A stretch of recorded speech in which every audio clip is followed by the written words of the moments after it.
C'est 7h, chouchou. Oui, et c'est l'instant réservé à la revue de presse. Nous allons directement du côté de Yaoundé pour y retrouver M. Ghislain Pirassono. Monsieur, bonjour. Avec le cœur enflammé de joie, nous envoyons l'antenne du côté de Yaoundé. Bonjour Douala, bonjour Thierry Carole, bonjour également à Soflan. Effectivement, je vous accueille comme de tradition le cœur enflammé de joie, vous, mais également les millions de téléspectateurs de Canal 2 International, ceux du Cameroun et du monde entier qui sont tous chargés fort d'informations. Bienvenue donc à la revue de presse sur Canal Matin et donc sur Canal 2 International. C'est pratiquement une sonnette d'alarme que Cameroun Tribune, le quotidien camerounais à capitaux publics, tire de façon ininterrompue depuis quelques jours maintenant, à savoir qu'elles arrivent, les élections régionales qui se préparent. Et d'ailleurs, quelques signes précurseurs sont mentionnés par l'édition de Cameroun Tribune de ce matin. Il s'agit notamment de ces concertations, d'une part entre les élites et les chefs traditionnels, d'autre part entre les différentes administrations. Il en est ainsi du ministère en charge de l'administration territoriale, mais également du côté de l'Elections Cameroun et l'ECAM, qui demandent aux uns et aux autres de se faire enregistrer sur les listes électorales, tant le mois qui a donc commencé est le dernier pour ce qui est légalement des inscriptions sur les listes électorales. Il y a donc ces faits qui bougent là et qui donnent au quotidien camerounais à capitaux publics de rappeler que ces élections arrivent effectivement au regard des signes précurseurs, des signes qui ne trompent pas. C'est cela la politique, comme ça l'est également pour ce qui est d'un remaniement ministériel qui est ainsi évoqué par la rumeur au Cameroun depuis quelque temps maintenant. Le soir ce matin parle du temps du président. Le calendrier de la République est à lui. Si celui-ci appartient à Paul Biya, c'est pas pour autant que Saint-Éloi Bédon, militant du Rassemblement démocratique du peuple camerounais RDPC, ancien premier adjoint au maire de Yaoundé 6e, qui a donc commis l'article qui est publié ce matin par le journal,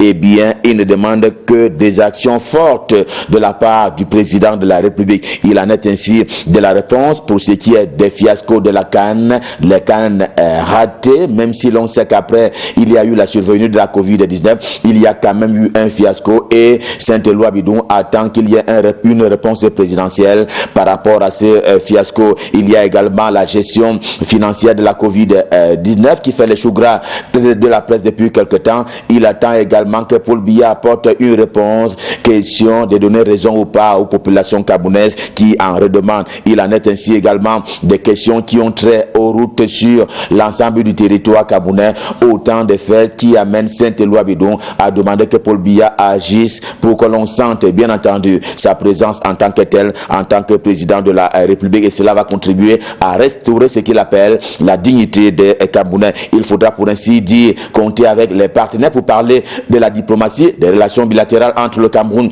et ses partenaires d'ici et d'ailleurs.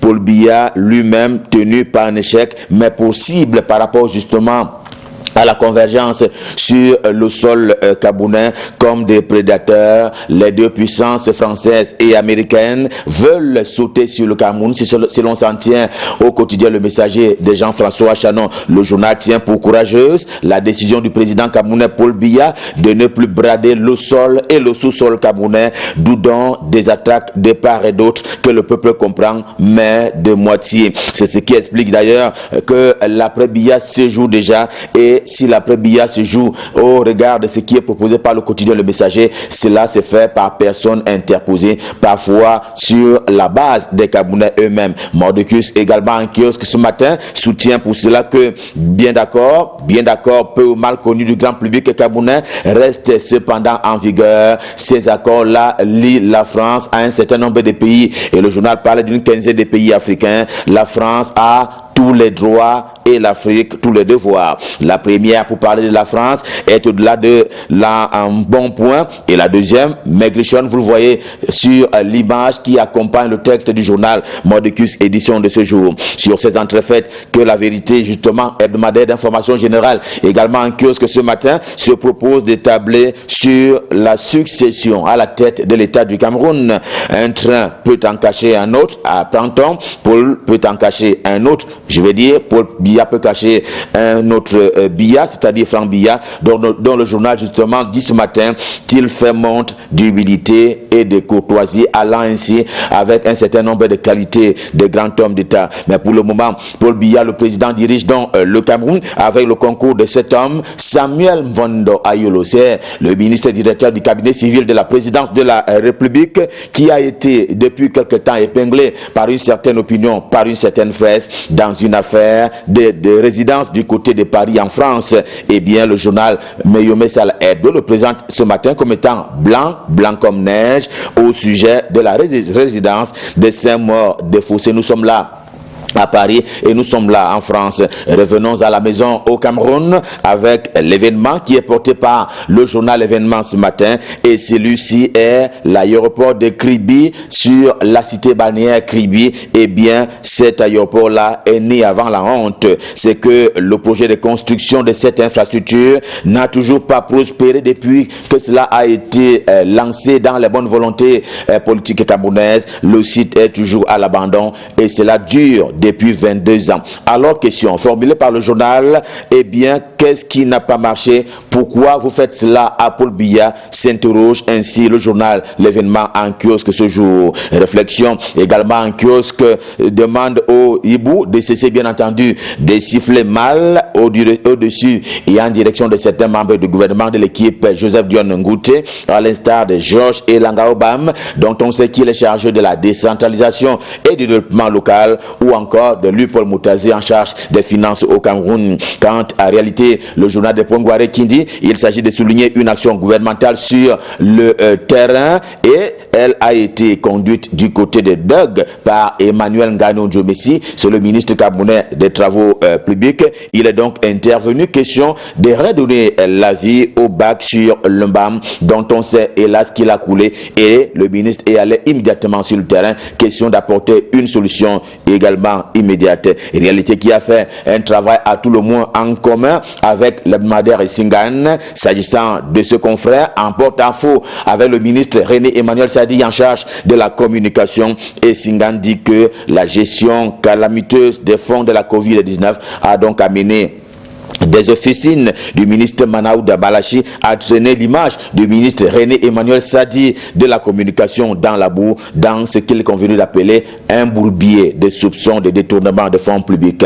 Info Matin, le journal de Dieudonné, un vin, c'est vrai même péremptoire, oui péremptoire, sur la question de la gestion financière de la Covid-19. Si d'autres membres du gouvernement sont cités par ces officines, c'est, au dire du journal, une façon pour Manaouda Balachi, le ministre de la Santé publique, de ne pas écoper seul, de ne pas vouloir mourir seul. Quotidien mutation de Gab, Georges Alain Boyomo garde le cap sur le ministère de la Santé publique, comme depuis quelque temps maintenant, qui rencontrait hier les médecins indignés de la suppression d'une de leurs primes. C'est une mesure qui est intervenue il y a quelques semaines maintenant. On apprend ainsi qu'un plaidoyer sera maintenu pour ce qui est de la prime Covid. C'est une nouveauté dans le schéma justement de rétribution des médecins fonctionnaires camerounais, autant que les fonds de solidarité devraient se répercuter sur les salaires des médecins fonctionnaires. Voilà quelques-unes des conclusions qui ont donc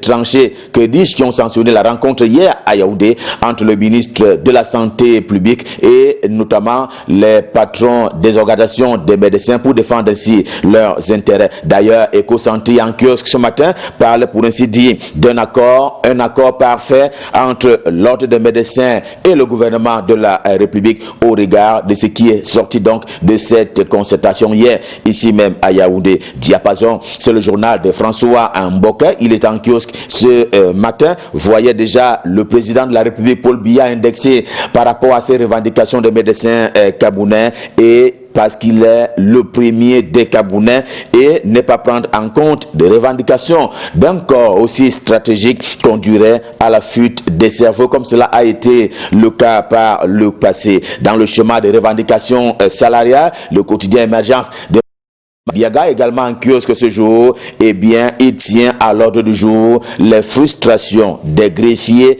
qui subissent ainsi les magistrats. Tenez, le Premier ministre chef du gouvernement, Joseph Dion Ngouté, vient de signer un texte qui fait problème dans le corps notamment de la justice camerounaise, et le PM qui disait qu'un magistrat a droit à 150 000 francs CFA pour chacune des audiences au titre justement des costumes à aborder pour les besoins de la cause, et rien, mais alors rien pour le greffier, d'où donc la menace qui est brandie par ceux-ci, c'est-à-dire les greffiers. D'ailleurs, le journal parle d'une menace qui plane sur la tenue des audiences au niveau des cours et tribunaux camerounais. Ceci n'est pas de nature à expliquer le report à lundi prochain de la session donc du Conseil supérieur de la magistrature. On sait qu'elle était prévue pour se tenir demain jeudi 6 août 2020, et bien cela a été reporté s'inédit à lundi 10 août 2020. Et bien le journal L'Action en kiosque ce jour avait déjà les yeux rivés sur étudier là où devaient se tenir les travaux qui ont donc été reportés, et cela dans l'attente de grandes décisions pour ce qui est du corps de la magistrature au Cameroun. The Guardian Post, quotidien camerounais d'expression anglaise au siège imposant, respecte la recherche scientifique pour ce qui est de la lutte contre la Covid-19 au cœur justement ce matin du système de l'OMS, l'Organisation mondiale de la santé, qui s'investit pour ainsi dire dans la recherche du vaccin contre le virus du coronavirus. Donc il n'est pas encore disponible, mais apprend-on du journal, l'espoir est permis, complètement permis au regard des premiers essais et notamment des premières conclusions d'un certain nombre de chercheurs à la fois d'Afrique, d'Europe, mais également des Amériques. Le jour du jour, le journal d'Aman Mana trouve à réfléchir sur une réflexion qui manquait justement à la riposte camerounaise contre la Covid-19, et la réflexion ce matin porte sur un plan de relance de l'économie camerounaise. L'on sait que le JICAM a crié sur tous les toits en demandant que l'État du Cameroun participe et assiste notamment les entreprises locales pour ce qui est justement d'un certain nombre de faits de relance. Il n'a pas pris compte justement de cette urgence pour parler de l'État du Cameroun, et le moment est venu une fois encore de dire combien et comment les entreprises locales se meurent. Il y a donc de l'agonie de ce côté-là, s'inquiète le journal Le Jour, édition de ce jour. C'est aussi cela que le quotidien L'économie en kiosque ce matin, c'est ce sur quoi il table également, rappelant tout dougo que le FMI, le Fonds monétaire international, pour inviter une fois encore le gouvernement de la République à se pencher sur la vie post-Covid-19 des entreprises locales. Aussi l'économie quotidienne dit-il que même le Fonds monétaire international a revu toutes ses perspectives économiques, notamment pour ce qui est de l'Afrique subsaharienne. Pour l'essentiel, des correctifs qui réduiraient certaines contraintes pour donner un peu du souffle aux économies qui sont concernées, c'est-à-dire celles de l'Afrique subsaharienne, question de leur permettre de se réveiller le plus rapidement possible. L'Œil du Sahel, le journal Guibaï Katama, affiche un message de colère et d'indignation des populations de Ngetchewe. Nous sommes dans la région de l'extrême nord du Cameroun suite aux attaques de la secte terroriste Boko Haram, qui ont d'ailleurs fait une vingtaine de morts et une quinzaine de blessés. Eh bien, l'on sait que le gouverneur de la région de l'extrême nord, Mindjiyawa Bakari, est allé sur le terrain à la rencontre des populations à la demande du chef de l'État camerounais Paul Biya, sauf que le paquet minimum qu'il transportait au nom du président de la République, eh bien, celui-ci n'a pas répondu aux appels et aux attentes des populations locales, d'où donc le paquet qui est boudé si l'on s'en tient à L'Œil du Sahel. D'ailleurs, les populations veulent une sécurité alimentaire mais permanente, et également une sécurité tout court, sécurité militaire sans interruption. C'est cette armée-là qui est exaltée ce matin par le Courrier pour parler de l'armée camerounaise. Elle garde cette armée-là tous ses muscles dont la qualité a prévalu lors des missions de paix et de sécurité aussi bien à l'intérieur qu'à l'extérieur du Cameroun.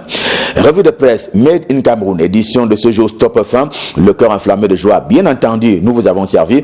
On prend rendez-vous pour demain quand il sera 7h et nous serons, j'aime à le dire, dans les mêmes dispositions et prédispositions. Question de vous servir. Eux aussi, ils sont à Douala. Ils sont là pour vous servir. Soflan et Thierry Carole vont prendre le relais pour la suite et la fin de Canal Matin. C'est à vous. Thierry Carole, c'est à vous. Merci beaucoup, M. Ghislain Pierre-Arsenault. De retour à Douala, direction la page étrangère. Et nous avons quelques notes. On va démarrer avec la République démocratique du Congo, où des juges refusent de quitter leur siège. Oui, plusieurs dizaines de hauts magistrats ont prêté serment devant le président Félix Tshisekedi. C'était hier. Cette cérémonie s'est déroulée en l'absence de responsables de plusieurs corps constitués issus de la coalition pro-Kabila, comme les présidents des 2 chambres du Parlement ou le Premier ministre, qui avait protesté contre les ordonnances présidentielles. Mais l'absence qui a été la plus commentée, c'est celle des juges Noël Kilomba et Jean Ouboulou, issus de la Cour constitutionnelle, qui avaient été nommés à la Cour de cassation par ordonnance présidentielle. Alors ces 2 juges refusent de quitter leur poste, arguant qu'ils n'ont pas été consultés avant leur mutation. Direction de la Tunisie, cette fois-ci, où Ben Brik est libre. Alors, incarcéré depuis le 23 juillet dernier, le journaliste et écrivain Taoufik Ben Brik a donc été libéré hier. Sa première peine d'1 an de prison ferme a été allégée, mais il reste condamné à 8 mois de prison avec sursis pour atteinte à un fonctionnaire public. Voilà pour quelques informations hors de nos frontières. 7h passées de 16 minutes, c'est l'instant réservé à la pub.